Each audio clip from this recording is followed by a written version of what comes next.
안녕하세요, 정 PD입니다. 저는 7년 전 다솜 국제 결혼을 통해 베트남 아내와 결혼했고, 지금은 이렇게 PD로 활동하며 국제 결혼의 영상을 기록하고 있습니다. 오늘은 제가 직접 경험한 국제 결혼 이야기를 해보려 합니다.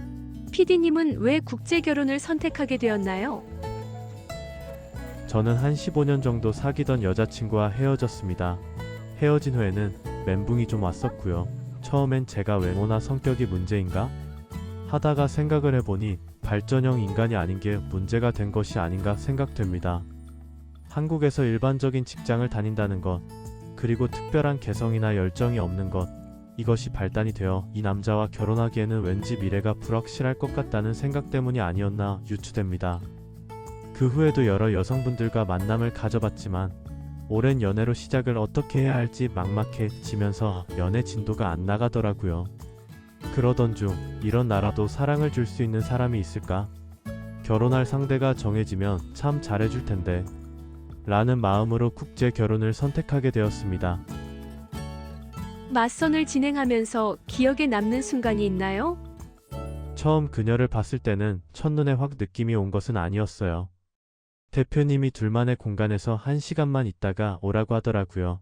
그래서 방으로 올라가 통역기로 이런저런 걸 물어보며 대화를 했습니다. 그런데 그때는 제가 회사 일 때문에 좀 바빴어요. 저는 컴퓨터로 일을 하고 있는데 그녀가 갑자기 방 청소를 하더라고요. 그런 모습을 바라보는데 저도 모르는 마음의 동요가 일더라고요. 그래서 그녀와 데이트를 하기로 마음을 먹고 데이트를 진행했습니다. 많은 남성들이 맞선에서 상대방을 선택하는 게 어렵지 않는지 질문을 하는데요. PD님이 생각하는 선택의 기준이 있을까요? 저도 마찬가지로 선택의 순간은 힘든 것 같습니다. 다만 저의 경우에는 최대한 기존에 만나봤던 여성들과 매칭시키면서 어떤 성향일까? 나랑 맞는 성향이 어땠나? 를 생각했던 것 같습니다. 물론 외모도 포함이지만 지금에 생각하면 외모보다는 가치관이 맞는 게 결혼 생활을 순탄하게 이어갈 수 있지 않나 생각합니다. 그래서 본인이 생각하시는 가치관과 관련된 질문들을 많이 하시고 그녀가 생각하는 바를 잘 듣고 생각하시길 추천드립니다. 신혼여행은 어땠나요? 저는 속성으로 결혼을 진행하다 보니 만난 지 한 4일 만에 신혼여행을 가게 되는데요. 저야 한국에서부터 생각을 하고 오기 때문에 큰 부담 없이 즐겁게 지내고 왔습니다. 다만 대부분의 속성을 진행하는 여성의 경우 아무리 국제 결혼을 생각하고 선택하였지만 만난 지 4일 밖에 안 되는 남성과의 합방이 강요 아닌 강요가 될 수밖에 없다는 점에서는 좀 부담될 수밖에는 없다고 생각되고 지금의 시스템이라면 저도 한 2달은 더 서로 알아간 후에 진행하는 게 바람직할 것 같다는 개인적 생각입니다. 전통 혼례는 어땠나요? 예전에는 전통 혼례에 통역이 따라가지 않았거든요. 그래서 그런지 통역의 필요성이 많이 들었던 것 같습니다. 그때는 번역기 오류가 좀 많이 있었거든요. 그치만 마음으로 대해주신 장모님 덕분에 순탄하게 잘 치룬 것 같습니다. 아한국도 마찬가지이지만 장모님의 성품이 딸인 그녀에게 미치는 영향은 매우 크다고 생각되고요. 예비 장모님을 뵐 때 느껴지는 성품도 최종 선택의 중요한 요소라고 볼 수 있을 것 같습니다. 입국 후에는 어떻게 지내셨나요? 한국 입국 후에는 우선 한국어 교육도 중요하지만 남편과의 관계와 시댁과의 관계 유지도 가정을 이루는데 매우 중요한 요소 중 하나입니다. 삼촌이 해피 웨딩 투유라니까. 결혼 축하합니다. 결혼 축하합니다. 결혼 축하합니다. 결혼 웨딩. 웨딩 사랑하는 외숙모 외삼촌. 결혼 축하합니다. 와, 1, 2, 3. 특히 시댁의 사랑이 타국에 온 신부의 마음을 어루만져 줄 수 있다고 생각합니다.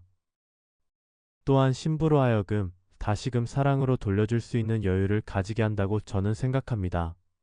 그리고 저 같은 경우는 속성으로 진행하다 보니 저와의 관계 또한 서먹할 수밖에 없었습니다. 그래서 처음부터 연애를 시작한다는 마음으로 매주 여행도 가고 예쁜 카페도 다니면서 정을 쌓아갔습니다. 서로에게 정이 쌓일 때쯤 금강이가 저희에게 와주었고 저희는 엄마 아빠가 되었습니다. 문화 차이를 많이 느끼셨나요? 많이 있지는 않지만 일상생활에서 성조 때문에 오해를 많이 했었습니다. 베트남에서는 말 전달을 위해 다소 큰 목소리로 말하는 습관이 있는데요. 이게 한국어 패치가 되어 한국어도 목소리를 크게 하고 베트남 특유의 성조를 넣어 한국어를 발음할 때 화를 내면서 말하는 것처럼 느껴질 때가 있었습니다. 예를 들어 남편아 이거 왜 이래? 처럼 억양에 따라 뜻이 달라질 수 있는 말의 경우 억양 때문에 화난 거 아니야? 라고 오해하거나 왜 화를 내? 라고 해서 싸우게 될 때도 있었어요. 그리고 냉장고에 들어간 음식은 잘 안 나옵니다. 냉장고를 잘 안 쓰다가 써서 그러한지 음식을 넣기는 하는데 잘 관리가 안 되는 문제가 있어요. 또 페이스북에서 입지도 못하는 퀄리티의 옷들을 사는 경우도 좀 생기고요.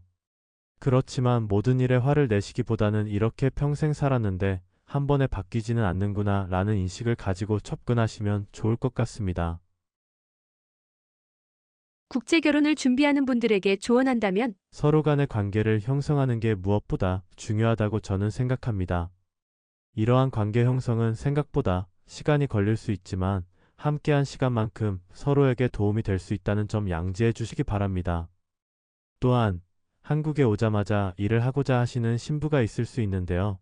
잘못되었다고만 하시지 마시고 조금은 금전적으로 도움을 주시며 한국에 적응할 수 있게 하시는 것이 보다 중요할 것 같습니다.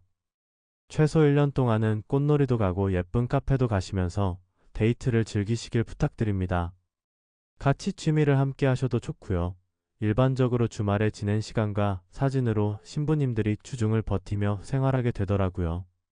제가 생각하는 베트남 신부님들은 작은 것에 기쁨을 느끼고 꽃 하나의 행복을 느끼는 순박한 여성이라고 생각합니다. 물론 시간이 지나면 한국이나 되긴 하지만요. 그리고 베트남 사람이라는 자격지심이 있어서 한국 사람들이 아무 생각 없이 하는 행동들에 대해 화를 내거나 힘들어하는 경우가 생기는데요. 이 부분 또한 남편이 아내 편에서 용기를 불어넣어 주시기 바랍니다. 끝으로 저 역시 7년 전 국제 결혼을 고민했던 한 사람으로서 이 영상을 보는 여러분께 조금이나마 도움이 되길 바랍니다. 국제 결혼 어렵지만 서로를 진심으로 아끼고 이해한다면 충분히 행복할 수 있습니다. 시청해주셔서 감사합니다. Ooh, you catch me like a leaf falling from a tree. If I be a shooting star, you make a wish. No, I don't fake this kind of feeling, never felt so real. My heart is on the table, cause you're my everything. I do, I wanna marry you. Cause when you're around, I know it's true. The way you make me feel is so good, baby. So good, so good. Every single day we spend apart, I wanna be with you. Baby, take my hand, hold it tight just like you do. Feels so good, so good.